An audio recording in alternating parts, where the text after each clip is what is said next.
Hola, mi nombre es Gabriel Jiménez Sánchez y soy estudiante de la Universidad de Costa Rica. A continuación voy a presentar la solución de dos ejercicios de la tarea 3 del curso MA 0350.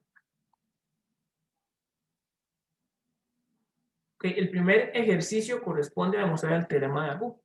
Entonces, por hipótesis, vamos a asumir que f tiene una primitiva en el intervalo AB. ¿Okay? Y vamos a suponer también que f de A es estrictamente menor que 0, estrictamente menor que B. O sea, que f de A es negativo y f de B es positivo. Como f tiene primitiva, esa primitiva se tiene que derivar para que sea igual a la función original. Entonces, como es derivable, es continua, ¿verdad? Ahora sí, por el teorema de la preservación de conjuntos compactos, note que como f pequeña está definida en un conjunto compacto, entonces f grande va a estar definida en un conjunto compacto. ¿Ok? Su rango también va a ser compacto, por lo cual va a alcanzar valores máximos mínimos. ¿Okay? En fin, va a existir un punto C en el cual la primera derivada sea de 0. Vamos a demostrar que ese punto C, donde la primera derivada de la primitiva se hace 0, no está en los extremos del intervalo. ¿Okay? Note que f primitiva prima de A, que es igual a f de A, es negativo por la desigualdad que tenemos acá. Lo mismo sucede con f de B, que es positivo. Entonces ese punto no corresponde a ninguno de los extremos del intervalo. Entonces, si no están los extremos del intervalo, ese punto C que tiene que existir por este teorema de acá, tiene que estar dentro del intervalo. ¿Okay?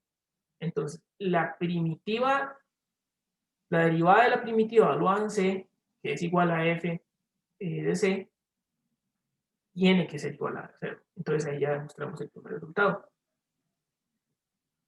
Para un número real cualquiera que esté entre las imágenes de los extremos del intervalo, se define esta función, y que también es continua, porque esta función aquí es continua, y p de x también, px también es continua en todo este intervalo. Así que existe un punto crítico, ¿verdad? Cada donde esa derivada se hace 0. Vamos a demostrar que esa derivada igual a 0 no se da en los extremos del intervalo. Entonces, derivando h, tenemos que la derivada de p de x menos f de x es p menos f de x. Y evaluando en a, tenemos que es p menos f de a, que por esta desigualdad de aquí es positivo. Lo mismo sucede con h de b. Derivamos h, evaluamos en b y me da p menos f de b, que es negativo. ¿Verdad? Y ahí se obtiene que ese k, ¿verdad? Donde se evalúa la derivada de h y se hace 0, no está ni en a ni en b. Entonces tiene que estar en el intervalo abierto de AB. Por lo cual, okay, como ya sabemos que la derivada de h evaluada en k se hace 0 y la derivada de h evaluada en k es p menos f de k, entonces aquí esto es igual a 0, por lo cual f de k tiene que ser igual a p, que sería una p. Entonces hemos demostrado que con el hecho de que f sea una función que tenga primitiva, entonces puede cumplir, puede llegar a la misma conclusión a la que llega el teorema de los valores íntegros.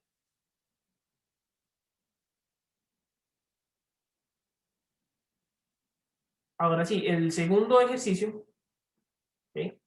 Consiste en, primero, calcular la derivada de f de x igual al valor absoluto de seno de x en el intervalo que va de menos pi medios a pi medios. ¿Okay?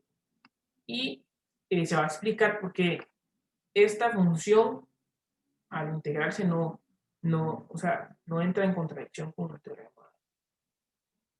Entonces, denote i como el intervalo antes mencionado. Entonces, para todo x que varía en este intervalo, la función seno de x va a estar entre menos 1 y 1, como ya sabemos. Entonces, ok, si la función seno de x es negativa, entonces su valor absoluto va a ser menos seno de x. ¿Okay? Por lo cual la integral de menos seno de x, diferencial de x, es igual a coseno de x más una constante. Lo mismo sucede acá. Si seno de x es positivo, entonces su valor absoluto va a ser igual a el mismo, a seno de x. Entonces su integral va a ser menos coseno de x más una constante. Si x es igual a 0, entonces el valor absoluto de seno de x es 0 y la integral de seno es cualquier constante arbitraria. Por lo cual, para cualquier x que está en este intervalo, se tiene, en el caso de que seno de x es igual a 0, que el signo de seno de x va a ser 0. Entonces esto va a ser 0. Si es positivo o negativo, entonces va a tomar el signo contrario. El signo multiplicado por menos. Y eso por coseno de x.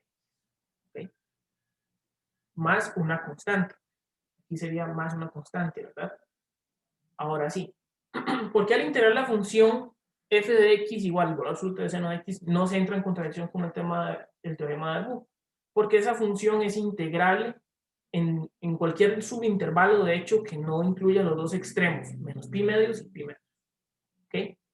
¿Por qué? Ok, en este caso, si x está entre menos pi medios y 0, entonces seno de x es negativo. Como el seno de menos seno de x es integrable, entonces, y además tenemos que el valor absoluto de seno de x es estrictamente menor que el valor absoluto de menos pi medios o pi medios, ¿ok? Ok, entonces existe un valor entre la imagen de 0 y la imagen de pi medios. Y además es integrable en esos subintervalos, por lo cual se cumplen las hipótesis del teorema. De hecho, para cualquier subintervalo que no contenga los extremos que son iguales, se puede aplicar el teorema de Arnold. La contradicción claramente se daría cuando yo digo que existe un punto P que está entre los extremos del intervalo de menos pi medios a pi medios. ¿Por qué? Porque ambos son iguales a 1. ¿Okay? Y no hay ningún otro número diferente de 1 que esté entre ellos dos. Y aún así, esta desigualdad implicaría que 1 es estrictamente menor a 1, lo que es falso. Entonces, el teorema solo se puede aplicar a cualquier subintervalo de I que no contenga los dos extremos. Gracias.